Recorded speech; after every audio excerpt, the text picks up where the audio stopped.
Donc Stéphane Fréchot, candidat pour Europe Écologie Les Verts et le Parti Socialiste sur la première circonscription du Cantal.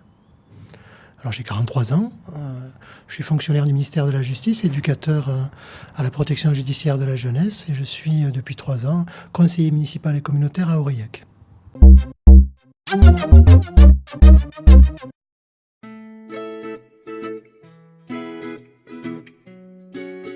Alors 2 mesures, ça va être compliqué de résumer en 2 mesures parce qu'on a une vision un peu transversale des choses.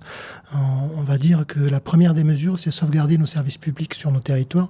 Services publics, pourquoi ? Parce que si l'on veut stopper la déprise démographique, il faut que nos territoires restent totalement désirables et que la qualité de vie soit le principal facteur d'attractivité de nouvelles populations.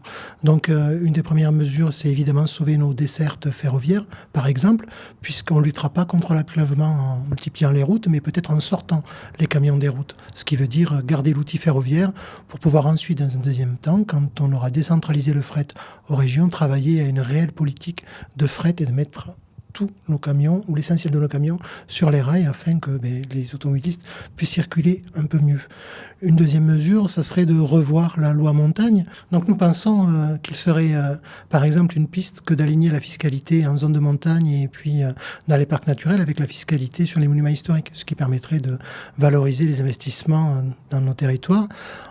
Autre mesure, évidemment, ça serait de revoir de fond en comble et de faire un audit réel sur la tarification à l'acte de l'hôpital pour faire en sorte que cet outil, indispensable pour nos populations, fonctionne mieux et que le service rendu à la population soit à la hauteur des besoins, puisqu'on a quand même une population vieillissante. Et puis on a aussi, je pense à la silver economy, des potentialités d'activité à rechercher de ce côté-là, mais pour faire venir des populations, notamment retraitées, sur nos territoires, il faut évidemment avoir un outil à la hauteur des enjeux.